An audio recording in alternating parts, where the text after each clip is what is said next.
Data types which are present in Java वो देखने वाले। तो ये जस्ट इंट्रोडक्टरी वीडियो है।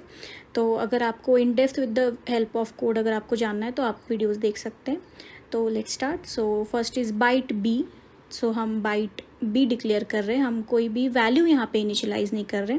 तो इसके अगर हम नॉर्मली बी को अगर प्रिंट कर रहे हैं तो हमें इसकी डिफ़ॉल्ट वैल्यू 0 प्रिंट करेगा, ठीक है। Next is short. तो यहाँ पे भी हम शॉर्ट एस को कोई वैल्यू इनिशियलाइज नहीं कर रहे, हम नॉर्मली डिक्लेयर कर रहे हैं। तो इसकी डिफ़ॉल्ट वैल्यू वो हमें 0 प्रिंट करके देगा। उसके बाद है integer I, that is INT, ठीक है। तो अगर इसको भी हम आई को प्रिंट कर रहे हैं तो वो भी हमें 0 वैल्यू प्रिंट करके देगा। देन है लॉन्ग एल, ठीक है। तो अगर हमें हमारी लेंथ ज़्यादा चाहिए इंटीजर के लिए तो हम लॉन्ग के लिए जाते हैं। तो अगर मैं एल को प्रिंट कर रही हूँ तो मुझे वैल्यू 0 ही मिलेंगी क्योंकि ये इसकी डिफ़ॉल्ट वैल्यू है। उसके बाद है फ्लोट, ठीक है। तो ये हम यूज़ कर सकते हैं फ्लोटिंग पॉइंट वैल्यूज़ के लिए, ठीक है। तो फ्लोट एफ, तो ये हमें इसके डिफ़ॉल्ट वैल्यू देगा 0.0, ठीक है।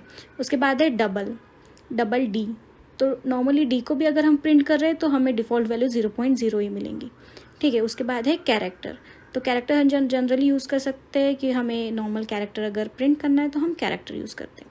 तो अगर मैं सी को अगर प्रिंट करूँगी तो ये मुझे एम्प्टी स्पेस देगा, ये कोई भी मुझे वैल्यू प्रिंट करके नहीं देगा।